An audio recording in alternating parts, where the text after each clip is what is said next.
네, 안녕하세요. 미국 주식과 환율, 대출이자와 아파트 거래까지 그날 이슈를 빠르게 살펴보는 뉴스 스피커 2023년 3월 13일 월요일입니다.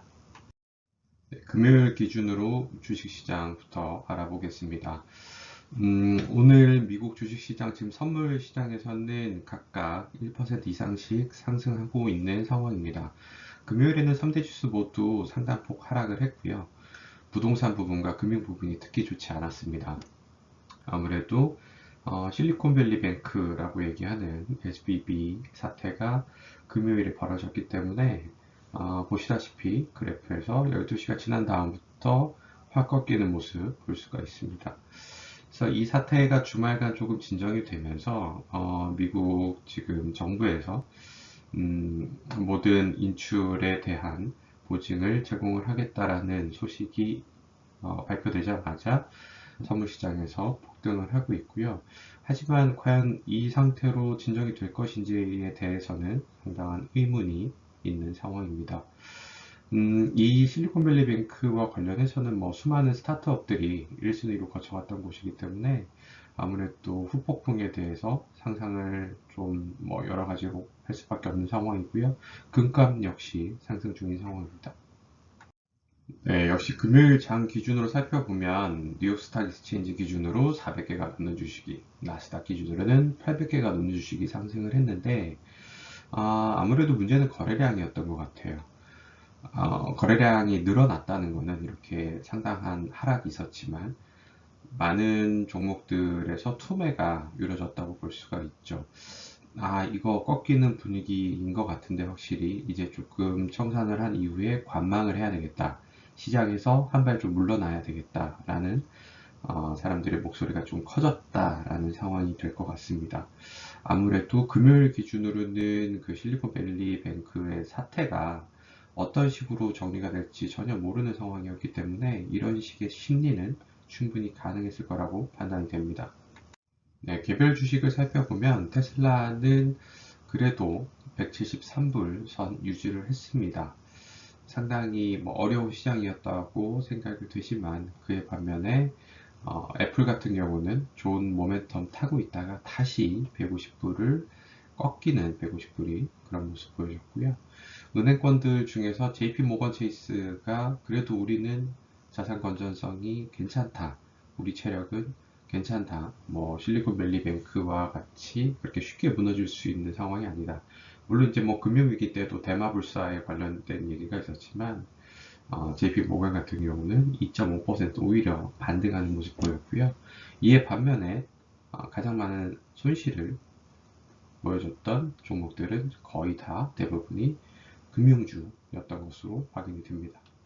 네, 국채 시장을 살펴보죠. 10년물과 2년물 지금 역전 상황이 계속 유지가 되고 있고 이 차이가 1980년 이후로 지금 가장 커졌던 상황입니다. 이게 다시 회복이 돼야 바람직한 상황인데 회복이 되면 리세션은 거의 필수적으로 온다고 또 생각해야 되는 거죠. 정책금리를 지금 가장 잘 반영하는 2년물 국채금리 같은 경우는 4.6억안을 왔다 갔다 하고 있고요. 지금 최근 5일간 거래를 보면 그래도 조금 꺾인 모습을 보이고 있지만 중요한 거는 금리가 하락하는 것은 분명 기술주를 비롯해서 주식시장에 좋은 상황을 보여줍니다. 하지만 주식시장과 같이 하락할 경우에는 아주 좋지 못한 시나리오라는 거죠.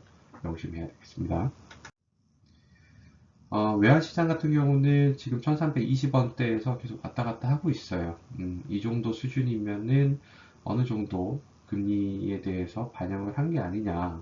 앞으로 FOMC에 대해서 어느 정도 반영을 한 게 아니냐 하지만 결국은 뭐 내일 발표될 미국 CPI까지 지켜본 이후에 FOMC에 따라서 이 외환시장도 어떤 하나의 방향성을 또 정할 수 있지 않을까 생각을 합니다. 네, 가상화폐 시장 살펴보겠습니다. 비트코인 기준으로 지난 주말에 2만 불이 깨졌었죠.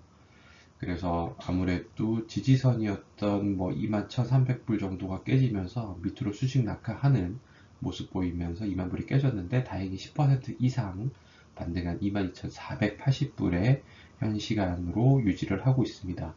테더 같은 경우는 실리콘밸리뱅크 사태와 조금 직접적으로 연관이 되었기 때문에 그런 이슈가 있기 때문에 지금 좋지 못한 흐름 보이고 있고요. 어떻게 회복하느냐에 따라서 물론 뭐 인출에 대해서는 뭐 여러 가지 얘기들이 많습니다만 가상화폐 시장에서는 상대적으로 지금 어려운 상황을 보여주고 있네요. 네, 레버리지를 위한 주택담보대출, 그래도 하단금리 같은 경우는 조금 내려가고 있는 모습도 아주 조금씩은 보여지고 있지만, 이 상단금리는 결코 녹록지 않다는 점, 이제는 모두가 다 6%대라는 것을 우리가 확인할 수가 있죠. 금융채 기준도 마찬가지고요. 저희는 지금 항상 코픽스 기준을 보고 있는데, 이제 수요일에 또 다른 코픽스가 발표가 됩니다. 매월 한 번씩 15일마다 발표가 되기 때문에 뉴스 스피커와 함께 또 지켜보시죠. 위에 목돈을 만들 수 있는 정기예금, 농협은행이 그나마 가상금리를 더해서 4.1 정도 유지를 하고 있을 뿐이지 나머지는 4% 중후반에 계속 유지되고 있습니다. 네, 아파트 주말 기준으로 실거래가 확인해 보겠습니다. 레미안 원베일리 곧 입주를 앞두고 있습니다. 40평 기준으로 39억 5천만 원에 실거래 등재됐습니다. 개포동에 위치한 레미안 블레스티지, 아무래도 4단지가 입주를 시작을 했기 때문에 인근에 있는 단지들도 같이 뭔가 반등을 하는 모습 보이고 있습니다. 25억 2천만 원 실거래 등재됐고요. 두 가지 타입이 있는 음마아파트 34평형, 평형이 20억 8천에 실거래 됐습니다.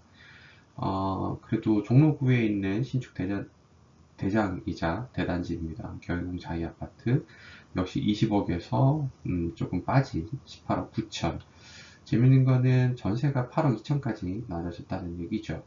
레미안 기름 센터피스 같은 경우도 전세 7억 5천에 유지를 하면서 13억 3,800만 원까지 깨진 모습입니다.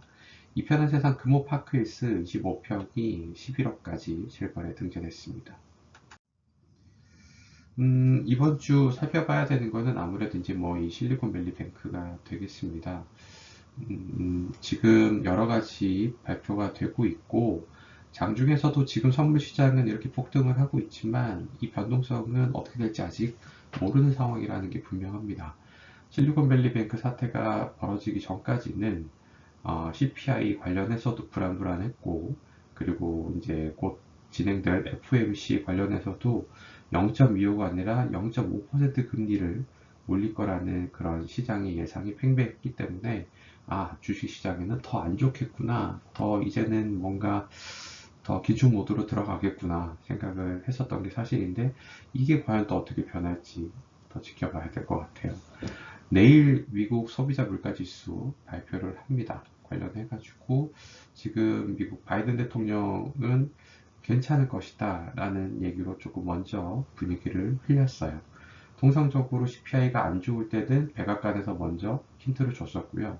지난번 CPI도 그랬고, 바이든이 자신감을 가질 때는 그래도 나름 시장에서 납득 가능한 수치가 나왔다는 것을 또 뉴스 스피커 여러분들은 참고를 해야 되겠습니다.